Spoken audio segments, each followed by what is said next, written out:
now present For the Record with Neil Heinen.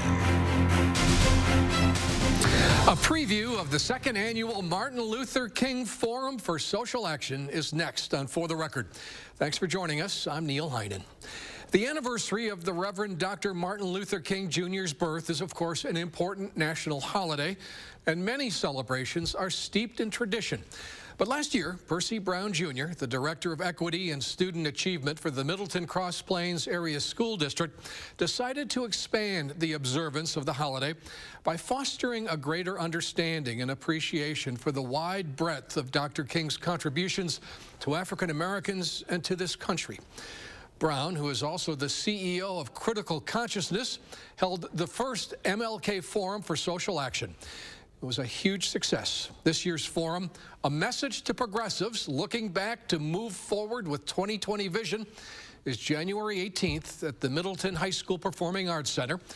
Percy Brown Jr. is back to talk about Dr. King and the forum, and he and I are joined by Andrew Burdell, Superintendent of the McFarland School District.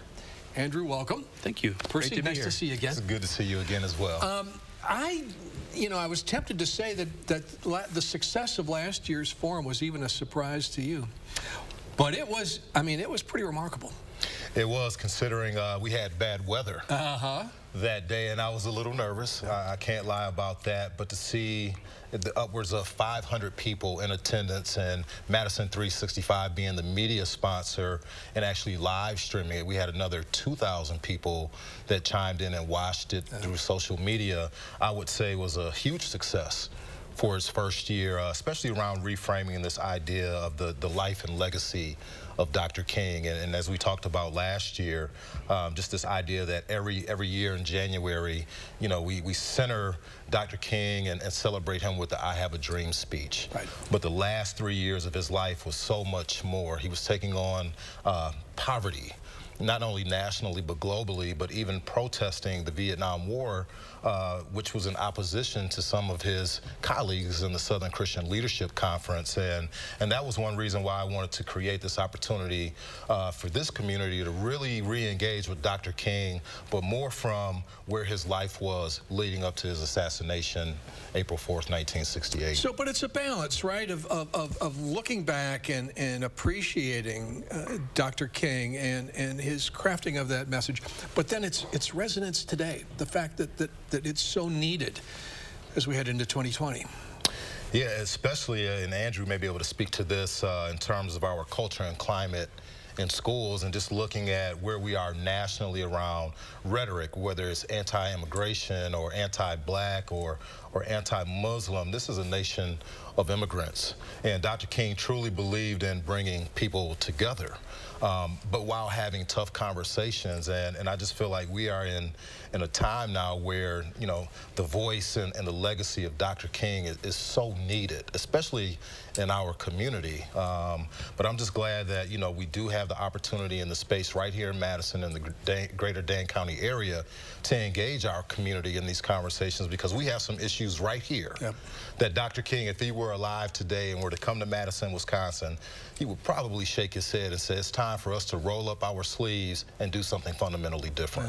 Well, let's talk about the consortium, because one of the interesting facets of this is that it is really rooted in the schools. Very much so. Yeah. What is the consortium? So the Dane County Equity Consortium is an organization of a little over 20 school districts that we've been working together informally for many years on issues of student achievement and success. And many of the equity issues that are challenges for us have been for quite a long time. About a year and a half ago, the superintendents of the Dane County school districts, in a partnership with National Equity Project, formed the Dane County Equity Consortium as a way to be more intentional and more organized about learning together, sharing resources, and taking collective action to address some of these challenges that we just simply haven't been able to solve up to this point. And we want to be able to work more strongly together with Percy, with other partners in the area, to be able to do a better job supporting all of our students, some of whom have not been well served in the past. You know, it's probably just a lack of awareness, but my guess is that there are a fair number of people watching this show who think McFarland.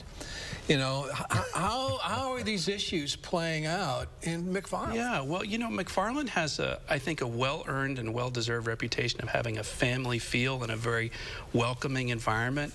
And some of the challenges for us in our school district have been in some cases, not everybody feels that way.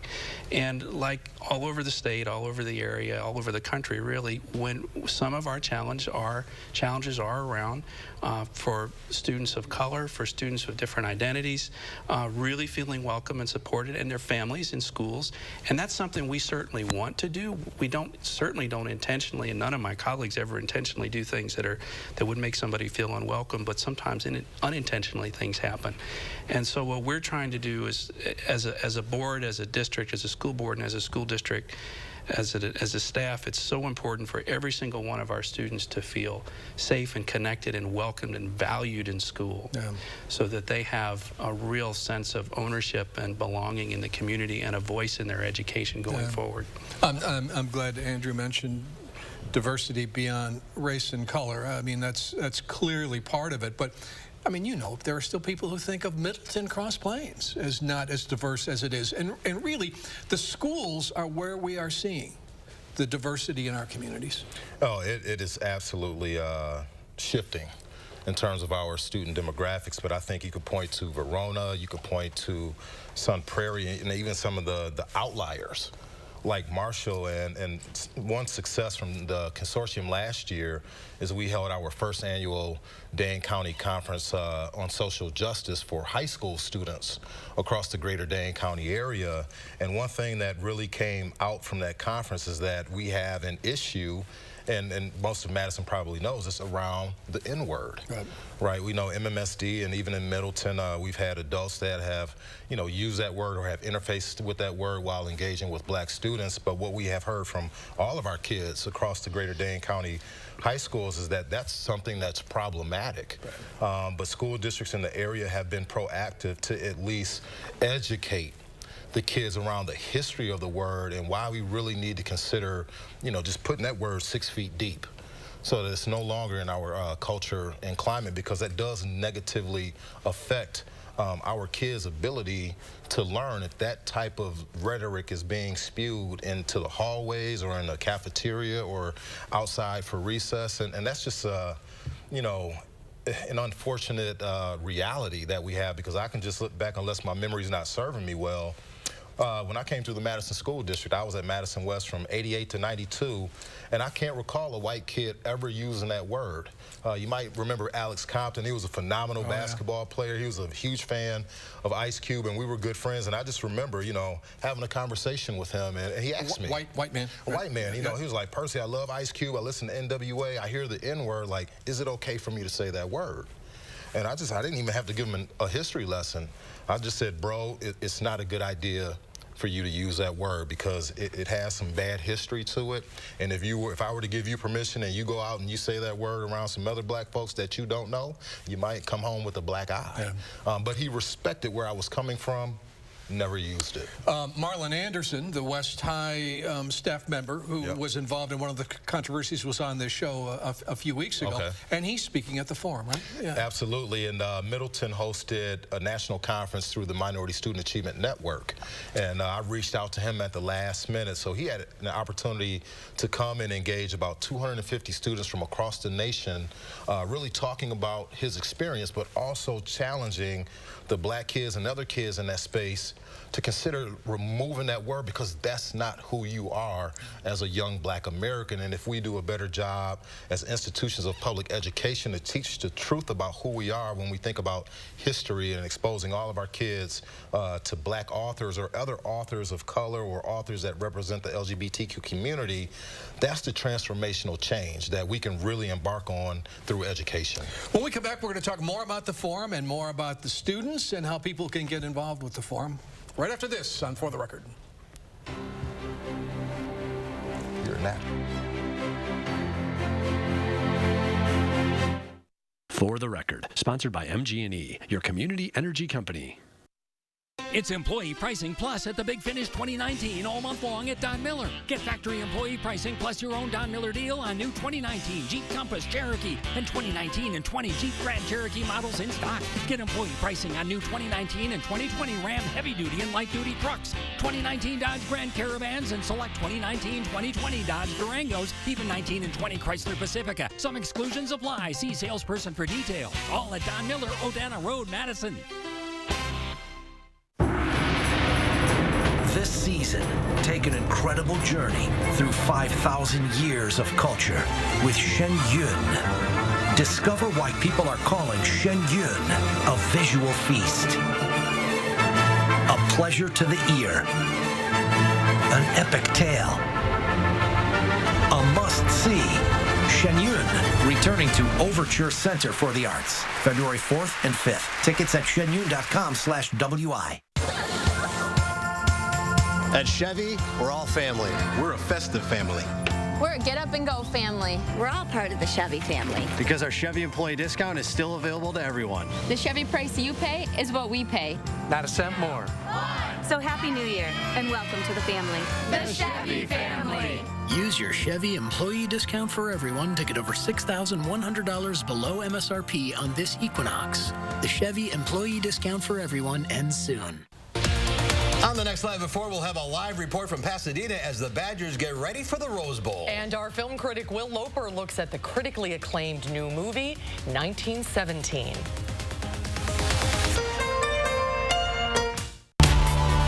Accurate news as it happens, right here where you live. Information that you can use from the team you can trust. For more local stories that impact your life, News 3 Now. January 18th at 2 p.m. at the Performing Arts Center, Middleton High School, the second annual Martin Luther King Forum for Social Action. And founder Percy Brown Jr., who is the Director of Equity and Student Achievement, Student Development. Yeah, student achievement. At Middleton Cross Plains High School. The founder of the forum is with me, as is Andrew Burdell, the superintendent of the McFarland School District. Just briefly, Percy, what's critical consciousness? That's my education consulting firm. Okay. So what I've been able to do with that is really engage school districts, primarily in the Dane County area, but now reaching out across the state of Wisconsin and also across the nation to really help institutions of public education reframe what we need to do to transform our systems. And it really is an opportunity to engage educators going deeply into history that we have not interfaced with, because it's the history that has created the conditions that we're seeing today. And I believe that history is the only way that can provide a counter narrative to the stereotypes that we have. And Andrew can probably speak to this, but when we're talking about achievement gaps or black students or students of color not performing at the level of their white peers, it's always framed from a deficit-based perspective. So my professional development offerings is really trying to engage teachers to start shifting their mindset from deficit-based to asset-based, but also putting the mirror up and looking at themselves through deep identity work to see what is it within ourselves that is creating this deficit-based thinking. Because to look into the self and to know thyself is the change that we need. Because when we think about systems change, a lot of times folks will say, well, the system's too big, it's too hard to change. Right. And I'll respectfully push back and say, but we are the system. The people are the system. So if we want the system to transform, we have to transform, because we're the ones that make it shake and move. And that resonates with you. Very much so. I've always felt like the most important dynamic in a school is a relationship between a student and a teacher. That's the fundamental core of what schooling is all about. And when that relationship is strong, wonderful things can happen. And when that relationship is not as strong as it should be, either between teachers and kids or among teachers, then we don't serve our kids well. And kids can do amazing things when they're supported. And that's what I find so rewarding about being an educator in the different capacities in which I've been able to serve, is kids always surprise you and do great things when they know that their teachers believe in them and support them. And when I was teaching, I was always trying to put my students in a position where they could do just a little more than what they thought they were capable of, because I always knew they could. And I think being able to take that idea into all the work that I do it's just what keeps me going. And back to what we've been talking about here, when those relationships work well, they need to work well for everybody in school. Right. I assume some of your kids will be going to the forum. Absolutely. But then the value of the conversation before the forum, how does that happen in the school? Around these issues. So that's a great question, and we've done quite a bit of work over the last couple of years, both with the forum and with other events that Percy's been a part of, many of them. And the Spartan Peace Project is another initiative that we've had going for the past year or so to bring people together. So when Percy came to McFarland earlier in the year to help us tackle challenges of the N-word, we started by with our planning work, with our staff and with Percy around what is it we really want to accomplish. And all of that was in response to what our own students told us the previous spring as part of the Dane County Equity Consortium Student Forum. So we did our planning work with our team, and then we worked with our teachers to prepare for here's what the information is that's going to be shared. Percy actually spoke with our entire staff district-wide as a precursor to working with our high school students and staff. And then we worked with our teachers to be able to debrief conversations immediately after Percy's talk with us. And it was very well received, and overwhelmingly what we heard from our kids and from our teachers were we need more of these opportunities to help us form stronger connections with each other in school. Do the students then from all 20 schools or some variation thereof then interact with each other as part of this forum? And so that's the annual student conference that we had. Okay. The first one was this past April. But they developed a list of action steps that went back to all of the school districts. Okay. And one of the action steps was they want to make sure that teachers are receiving professional development around implicit bias and the work that they can do to reduce those biases in our educational spaces. They were calling for, diversifying our staff so that kids can see themselves reflected in the building. But they also left us with the challenge to do an overhaul of our social studies and our English to ensure that what we teach is providing multiple perspectives, right? Because we know history is written by the victor. And as someone who has studied history and is really going deep into my own history as a Black American, I know for certain that there is information out there that we are not teaching in our schools, and that's one way that we can become culturally responsive as systems. And Dr. Gloria Lasson-Billings is the mother of that term, right? And whenever she's interfacing with teachers, she was like, look, to become culturally responsive or culturally competent is a two-step process. And the first one is you have to first know thyself, inside out. And when you know yourself, developing and gaining the fluency in someone else's culture. And that's the work that I'm really trying to embark on through critical consciousness with my colleague Rainey Briggs. We've been interfacing with, I would say, a few hundred staff across the Dane County schools over the last couple of years, but through the Dane County Equity Consortium, that work is beginning to spread out. We held a 3.5-hour workshop for our Dane County school boards around this knowledge and information, and I think we had, almost 125 people in attendance? Yes. All school board members? Combination of school board members and senior administrators who work closely with school boards. And it was a powerful event to see so many school board members and district leaders engaging in information that they haven't interfaced with before. But I think they left understanding that, wow, we've got some work to do as a Dane County collective. And we also left that event with a shared commitment that we can work with each other to help each other do it. That's right. That's right. I want to talk about the theme of this year's Forum for Social Action, and we will do that when we come back with Percy Brown and Andrew Burdell right after this.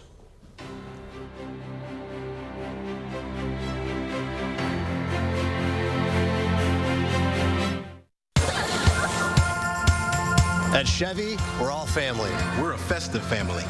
We're a get up and go family. We're all part of the Chevy family. Because our Chevy employee discount is still available to everyone. The Chevy price you pay is what we pay. Not a cent more. One So happy New Year and welcome to the family. The Chevy family. Use your Chevy employee discount for everyone to get a total value of over $11,800 on this Silverado All-Star. Shop Steinhaffel's New Year's sale, where the more you buy, the more you save. Right now, save 35% store-wide, plus take an extra $100, $200, or even $300 off. Plus, get amazing deals like this rocker recliner, now $249. Queen sleigh bed, now $399. Or this 5-piece dining set with 2 leaves, now $749. And don't forget, the more you buy, the more you save. So shop Steinhaffel's first during our biggest New Year's sale ever. This is Nick. Nick has grown up in a small town. He's about to graduate high school and wants to experience life at a university. The sooner he can get there, the better. Fortunately for Nick, he's a bright guy. He knows that he can save a bunch of cash by completing his general coursework at Blackhawk and then transferring to a university. He's smart, but still doesn't know how to do his own laundry. Be like Nick and discover Blackhawk. A surprise party, a wedding proposal, an unexpected bonus at work. Some surprises are awesome, but this? Weather like this should never be a surprise. Not when you watch News 3 Now, where you get an accurate, reliable forecast, so you're never caught off guard by the weather.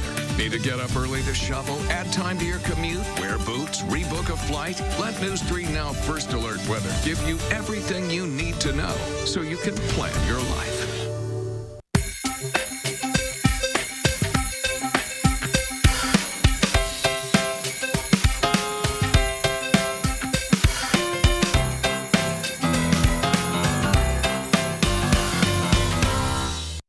Look a little different in every household, but weekday or weekend mornings, most of us just want to know what happened overnight and what's up in the day ahead. So turn on News 3 Now this morning, 7 days a week, for everything you need to plan your day.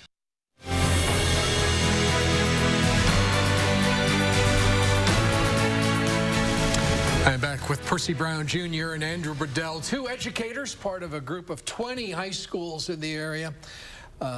Dealing with issues that will resonate as part of the 2nd annual MLK Forum for Social Action on February 18th. And Percy, just the theme, a message to progressives, pretty provocative, looking back to move forward with the 2020 vision. Explain that. Well, again, it's recapturing the Dr. King that we oftentimes don't talk about, and that's just the looking back part. That's the looking back part, and really focusing on his letter from the Birmingham jail, looking at his speech when he talked about the 3 evils of society, but taking that and looking at where we are as a Dane County community and as a community across the great state of Wisconsin. I'm pretty sure you've been paying attention, but it's just so unfortunate, you know, either year in or year out, you know, Wisconsin being labeled as the most segregated state in the union, the worst. Or looking at the NAEP scores, the National Association of Educational Progress, and for the state of Wisconsin to have the largest black-white gaps in the nation, and then again Madison being ranked the #1 city to raise a family. But as an African-American male in this community and from this community, you know, I'm just scratching my head, right, for a community that prides itself in being progressive and forward-thinking, yet we still have these large disparities. Really speaks to me in a way where it's kind of like we have to do something fundamentally different, but we have to change the message. We have to change the narrative, but while doing that, it's time for us to roll up our sleeves and really move beyond like task forces and conversations and moving into action that is fundamentally different than what we've done in the past. And Andrew, I was reminded again that Greta Thunberg, and all the attention that she's gathered in the last week, the voices of young people, we underestimate at our own peril. Yes, very much so. When Percy joined us earlier in the year, one of the things he did with us was he facilitated a discussion panel of about 12 of our students who talked about their experiences all the way through school. You know, positive experiences, challenging experiences, and this was a very diverse group of students, students of color, students with different identities and such. And the one thing one of the things they all said in common, going back again to how important relationships are, we want to see ourselves among our curriculum, want to see ourselves among our staff. And they also told us, you know, you're doing a good job. Stick with us. You know, keep doing good work. We know you care about us. We know you're helping us be successful. And when we have those words coming from our students, it's so powerful. It's so powerful. The moment that they finished, our staff just jumped out of their seats in an ovation for our kids and for Percy. And we followed up on that later with a school board workshop where some of our school board members were able to attend that session in person and others weren't. So we recorded it, and we had a workshop about just watch and discuss the same session. And our school board members were so taken by the power of our students' words as well that just affirmed their commitment, which has always been very strong, but just being more aware of different needs that our students have that we need to be absolutely sure we address. Your students know that they're going to be living in a majority-minority country. Yeah. I mean, this is going to be in a majority-minority world. This is going to be an ever more diverse world, an ever more diverse country, and they're living that right now. That's right. It's so interesting you say that. One of the conversations we've had among our superintendent's group when we meet monthly is, what does readiness mean? You know, what being ready for the world beyond school. And one of the things that we keep coming back to is to be ready to be a part of a community that looks different than the one in which you grew up in so many different ways. January 18th, 2 p.m. at the Middleton High School Performing Arts Center, the second annual MLK Forum for Social Action. Andrew, Percy, thanks very much for doing this. Thank you for having us. We're going to come back and wrap up For the Record right after this.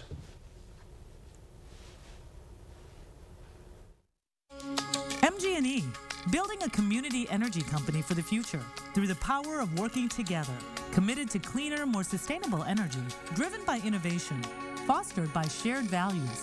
Energy2030together.com. At Chevy, we're all family. We're a festive family. We're a get up and go family. We're all part of the Chevy family. Because our Chevy employee discount is still available to everyone. The Chevy price you pay is what we pay. Not a cent more. So Happy New Year, and welcome to the family. The Chevy family. Qualified lessees can use the Chevy employee discount for everyone to lease this Trax for around $199 a month. See your Badgerland Chevy dealer today. Imagine facing Wisconsin's bitter cold winter without a warm home, or having to make the tough choice between eating or heating. Unfortunately, over 200,000 of our neighbors in need will face this difficult decision. Many are veterans or the elderly and disabled. Some just young working families struggling to meet their survival needs. Warm your heart this holiday season by giving the gift of warmth to those who are forced to choose between eating or heating. Please donate today. It's Employee Pricing Plus at the Big Finish 2019 all month long at Don Miller. Get factory employee pricing plus your own Don Miller deal on new 2019 Jeep Compass, Cherokee, and 2019 and 20 Jeep Grand Cherokee models in stock. Get employee pricing on new 2019 and 2020 Ram heavy-duty and light-duty trucks, 2019 Dodge Grand Caravans, and select 2019-2020 Dodge Durangos, even 19 and 20 Chrysler Pacifica. Some exclusions apply. See salesperson for details. All at Don Miller, Odana Road, Madison. MG&E, building a community energy company for the future through the power of working together, committed to cleaner, more sustainable energy, driven by innovation, fostered by shared values. Energy2030together.com. My thanks to Percy Brown and Andrew Burdell, and to you for joining us. We'll see you next week on For the Record.